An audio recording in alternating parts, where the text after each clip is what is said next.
कुमार नहीं दृष्टि परो, तोलो ही तू भली बैठ ब्रह्म को विचार ले। तोलो ही तू भली बैठ ब्रह्म को विचार ले। तोलो ही तू भली बैठ ब्रह्म को विचार। तो इनका इतना भाव है गोपियों का, इसलिए माखन चोरी करने के बहाने या किसी के भी बहाने उन गोपियों के यहाँ जाता है। और कैसे जाता है? निरावरण नंगा धड़ंगा।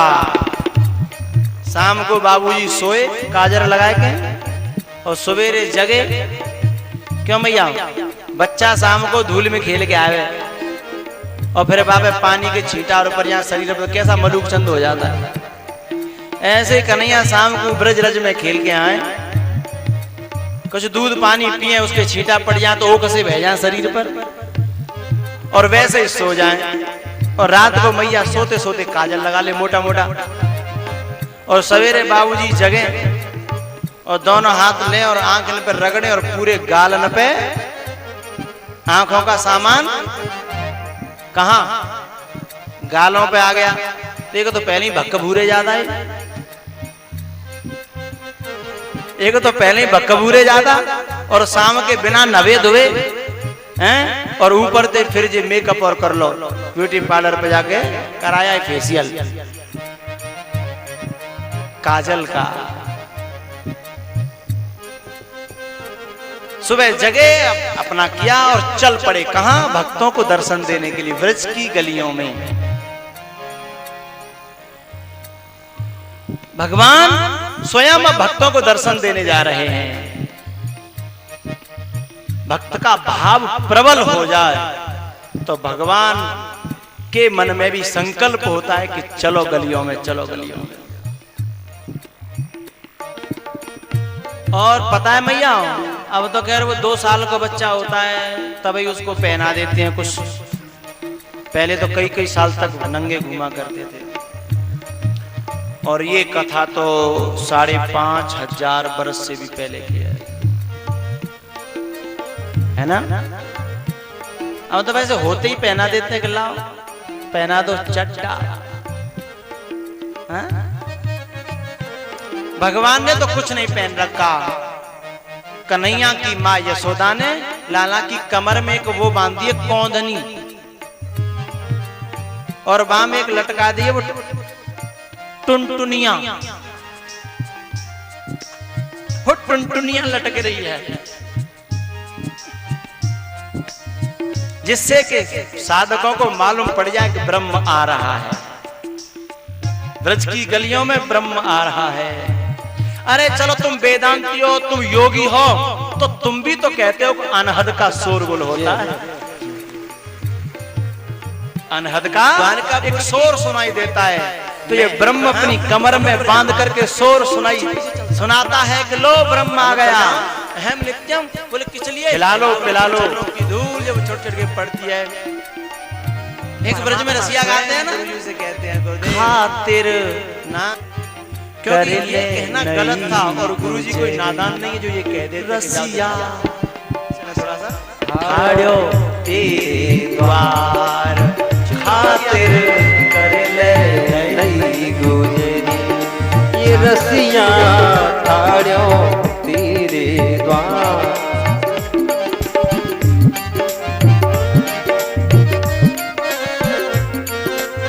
ये घड़ी मुझे चैन से कथा नहीं कहने देती। ये घड़ी है ना, मुझे चैन से कथा कहनी नहीं देती। ये तोड़ के फेंक दिया जाए। अब ये कह रही है जल्दी से तू कुछ कर ले, नहीं तो फिर। और मन कह रहा है कि थोड़ा सा झूम लो। ठाड़ो तेरे द्वार रसिया ठाड़ो तेरे द्वार खातिर कर ले नहीं गुजरिया। ये रसिया ठाड़ो तेरे द्वार।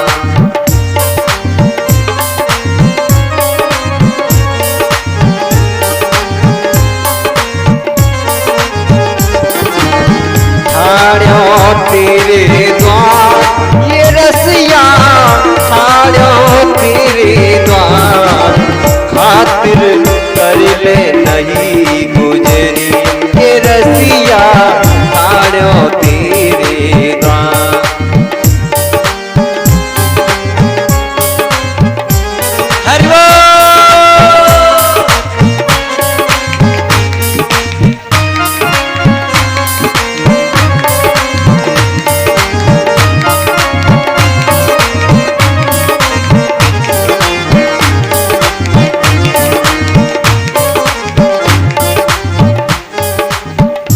ठाड़ो तेरे द्वार रसिया ठाड़ो तेरे द्वार खातिर कर ले नई गुजरिया ये रसिया ठाड़ो तेरे द्वार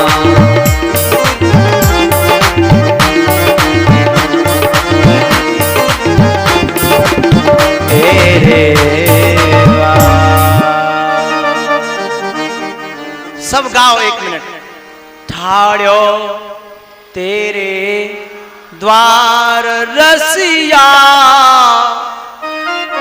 ठाड़ो तेरे द्वार। अरे अपने ब्रजवासी हैं भैया। उपनिषदों में परमात्मा को रस कहा है, रसो वही सह, इसलिए वो कह रहे हैं कि रस आया है रसिया ठाड़ो तेरे द्वार हो रसिया ठाड़ो तेरे द्वार खातिर कर ले नई गुजरिया रसिया ठाड़ो तेरे। ब्रह्म जो स्वयं जाकर के आवाहन करता है, अरे साधक, अरे जीव, अरे रसिक, रस तेरे सामने आया है। अभी तू बैठी रहे अपनी अहमता में, अपनी ममता की इस कटघरे में, तो अछूती रह जाएगी। हे गोपिका, तो ब्रह्म रोज सुबह सुबह जगता है और पूरी व्रज की गलियों की परिक्रमा करता है। एक गोपी सुबह अपनी सास से, अपनी माताजी से अनुमति लेकर और गोबर घूरे पर पटकने के बहाने गौशाला में, गाय के बाड़े में आ गई है और इंतजार कर रही है कि कब कान्हा आवे। और उसका इंतजार आज पूर्ण अवस्था पर आ चुका है। तकतकी लगा करके उसकी निगाह उस रास्ते पर है जहां से परमात्मा आने वाला है। जैसे सवरी की निगाह उस रास्ते पर लगी रहती थी कि राम आ रहे होंगे, राम आ रहे होंगे। कब आओगे राम तुम पीर भई है ढेर, नैना बरसत थकी गए, काहि लगावो देर। हृदय बहुत दुख लाग, मैं अहम अनुप्रजामी पीछे पीछे चलता हूं।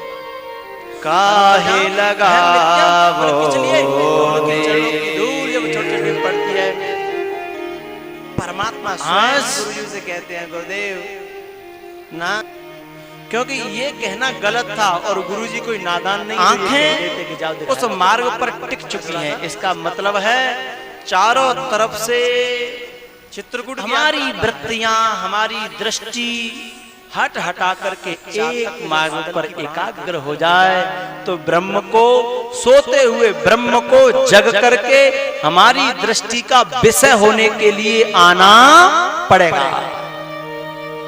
एकाग्रता बन जाए तो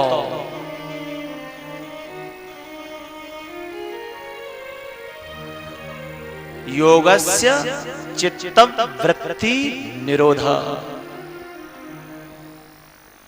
निरोध का मतलब रोक करके उसे मार देना नहीं है, चंचलता को नष्ट करके किसी एक धारा में बांध देना है। केवल निरोध निरोध नहीं है, कहीं कहीं सरोध भी है।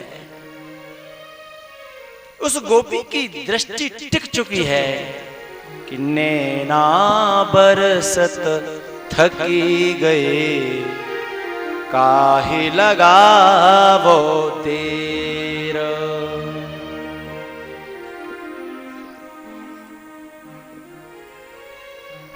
भक्ति के अनेकों रस हैं, दास्य, सख्य, अनेकों रस हैं, अनेकों संबंध हैं। जिस भाव से बुलाना चाहो, जिस भाव से।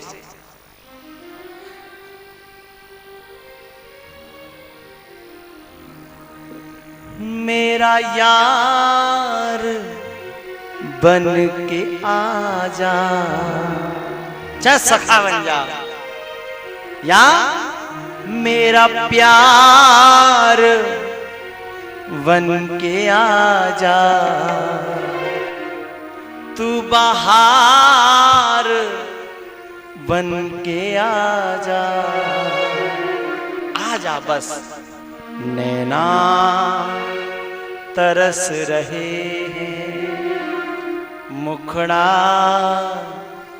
जरा दिखा जा, दिलदार यार प्यारे गलियों में, ब्रज की इन सकरी गलियों में, ब्रज की इन सकरी गलियों में। यद्यपि मैं उदार नहीं हूं, मेरे ये विशाल नहीं है मेरा हृदय, लेकिन जैसा हूं तैसा हूं, भला हूं बुरा हूं, और बुरों से भी तो नाता जोड़ता है तू। मेरा प्यार बन के आजा, तू बहार बन के आजा, नैना तरस रहे हैं, मुखड़ा जरा दिखा, दिलदार यार प्यारे। द्वारकापुर की गलियों में हम अनुप्रजाम, पीछे पीछे चलता हूं, अनुप्रजाम अहम नित्यम, बोले किस लिए? परमात्मा आया, जब छोट छोट के पढ़ती है। गोपी ने कहा, ए कनुआ, ए कनुआ, लाला जरा इधर आओ। कन्हैया ने कहा क्या बात है, क्यों आए? नैना तरस रहे हैं, मुखड़ा जरा दिखा जा। और हमने परसों निवेदन किया था कि धरती की बेचैनी को बस बादल समझता है, कोई दीवाना कहता है, कोई पागल समझता है, मगर धरती की बेचैनी को बस बादल समझता। कृष्णम वंदे जगत गुरु, बादल समझता है। नैना तरस रहे हैं, तरस रहे हैं, बेचैन हो रहे हैं। हे केशव अब तो बरसो, अपना रूप घन बरसाओ, हम प्यासे हैं, हम व्याकुल हैं।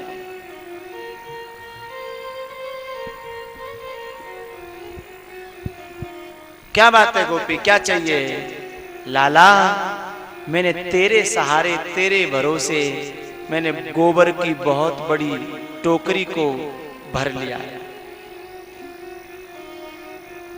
कभी कभी भक्त भगवान के भरोसे बड़े बड़े कर्तव्यों की टोकरी अपने सिर पर लादने का जिम्मा ले लेता है।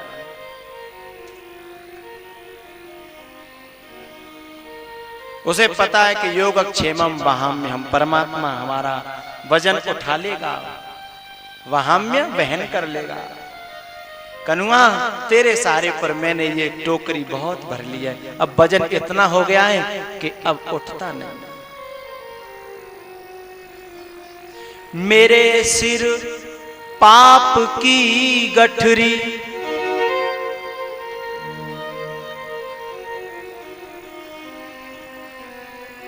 वो जो वजन है कनुआ मैं उठा नहीं पा रही हूं, तू थोड़ा सा सहारा दे तो मेरा काम बन जाए। कन्हैया ने कहा फोकट में? बोले नहीं, तो बोले बोल क्या देगी? बोले क्या लेगा? तो बोले भाव का भूखा हूं मैं। और भाव भागवत में माखन को कहा गया है। क्यों? क्योंकि संस्कृत में चिकनाई को स्नेह कहते हैं और हमारे यहां स्नेह को प्रेम कहते हैं, और प्रेम ही तो भाव है।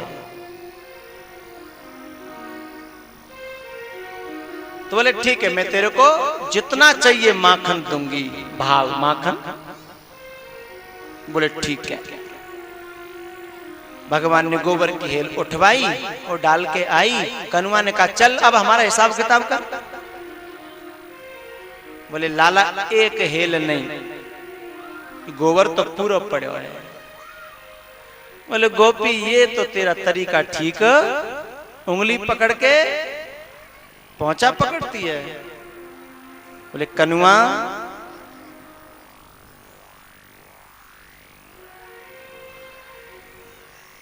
और सहारे छोड़ दिए, अब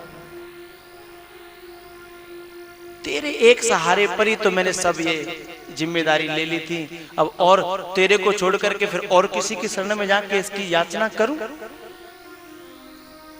भगवान ने कहा चलो तो कोई बात नहीं, ठीक है मैं। अब वो गोबर की हेल डालती गई और वो उठवाते गए। अब गोपी उसका दर्शन तो कर रही है, लेकिन अब मन इतना व्याकुल हो गया उसे छू करके भी देखना चाहती है, जबकि ब्रह्म स्पर्श का विषय नहीं है। लेकिन भाव के वश होकर के वो स्पर्श का विषय भी हो जाता है। शब्द, स्पर्श, रूप, रस, गंध, अब वो स्पर्श का विषय बनाना चाहती है, लेकिन वो कहे कैसे? संकोच बस कह नहीं पा रही। एक युक्ति कन्हैया ने उसके दिमाग में डाल दी, उर प्रेरक रघुवंश विभूषण। गोपी बोली सुनो लाला, एक गड़बड़ तो है गई। बोले क्या गड़बड़ है गई? बोले तुम हमें गोबर उठवाते चले जा रहे हो, मैं पटकती जा रही हूं, लेकिन ये हिसाब किताब कैसे होगा? मैं चाहती हूं कि जितनी गोबर की हेल तुम उठवा रहे हो, कम से कम उतने तो माखन की लौना दूं। ये हिसाब किताब कैसे होगा? न तो तू पढ़ो और न मैं पढ़ी। भगवान बोले हाँ ये बात तो तूने गोपी सही कही है। बोले सही तो कही है, पर इंतजाम तो सोचो। कन्हैया बोले मैं तो देख छोटा सा हूँ, बालक हूँ, अभी मेरी तो बुद्धि इतनी नहीं है, पर तू तो समझती है ना। बोले हाँ लाला मेरे पास उपाय है। तो बोले बता। एक काम करते हैं, जितने तू गोबर की मुझे टोकरी उठवाएगा उतनी गोबर की बिंदी मैं तेरे मुखार बिंद पर लगा दूंगी, फिर बाद में कब पढ़े लिखे पे गिनवा लेंगे। बोले हाँ ये बात है गोपी, बड़े काम की कही है। अब हिसाब किताब ठीक रहेगा, लेकिन यह मलूक चंद है, ये पता नहीं है कि तू पहले ही तेरे मोड़े पे काका पुत्यो और लिपियो परे। एक तो शाम को पहले धूल धक्कड़, और धूल धक्कड़ से भी पहले भक्कबूरे ज्यादा है, फिर धूल धक्कड़, फिर उसके ऊपर काजल, और बाकी ऊपर गोबर और लगवाए रहे हैं। हाँ गोपी ये बात बिल्कुल तैने ठीक कही। अब तो साहब उठवा दे गए, वो गोबर की बिंदी लगा दी गई, सो पूरा मोहड़ो चका वो गाते हैं ना हम एक भजन, अपना चंदा सा मुखड़ा दिखाए जा, अपनों अपनो चंदा सो मोहंडो, अपनो चंदा सो धूतरो दिखाए जा,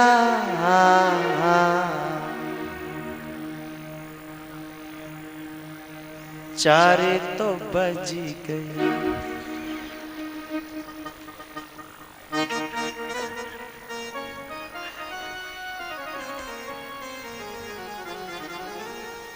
मोर मुकुट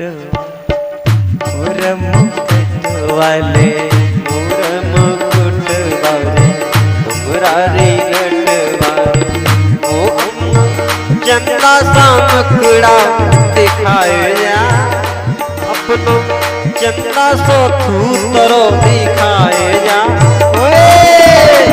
मोर मुकुट वाले, मुरारी लट वाले,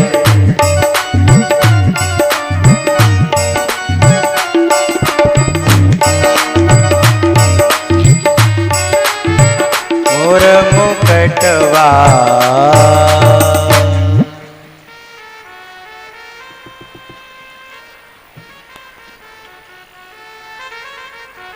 मोहन तो। बैठ जा भैया, हम ना खेल रहे ऐसे। हाँ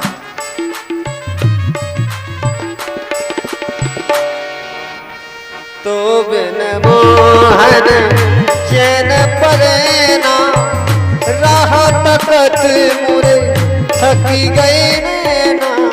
अब 5 मिनट और बैठ लो तो तुम्हें ऐसी खुशखबरी सुनाऊं कि तुम उल उल के लड्डू हो जाओ।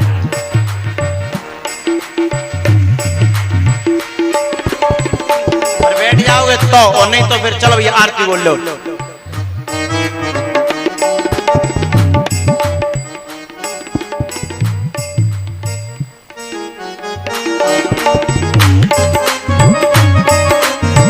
तो बिन मोहन चैन परेना, राह तकत मुरे थकी गए नैना, राह तकत मुरे थकी गए नैना।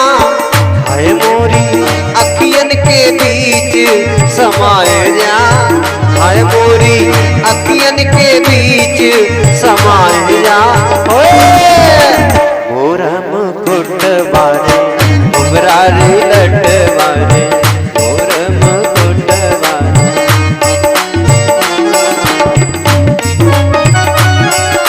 एक काम करो,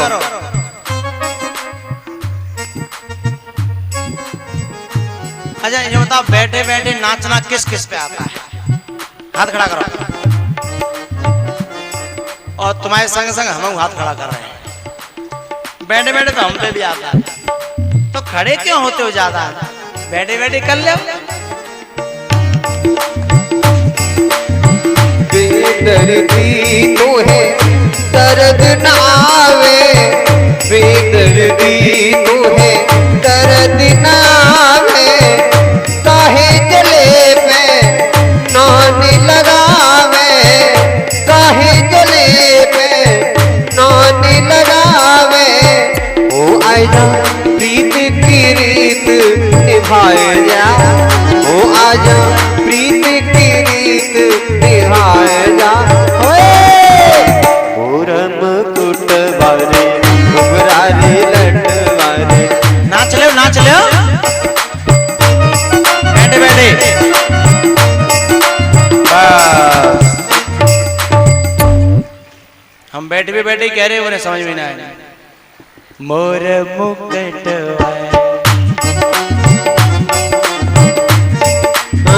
बांसुरी अदरन हर मुस्कावे, घायल करियो नैन चुरावे।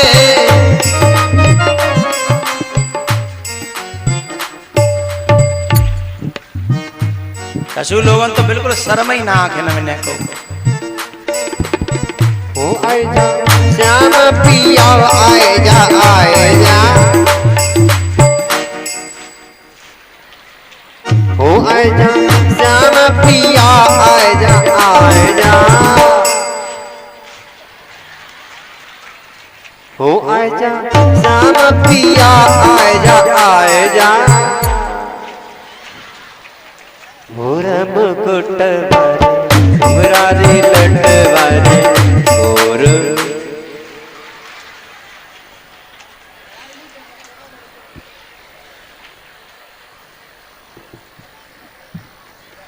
मोरा मुकुट बारे मुरारी नट बारे ओ अपनो चंदा सो मुकुड़ा दिखाए जा अपनो चंदा सो थूतरो दिखाए जा मोरा मुकुट बारे मुरारी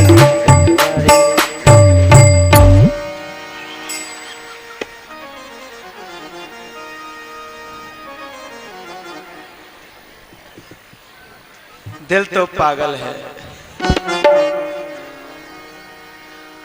दिल दीवाना है। जय हो।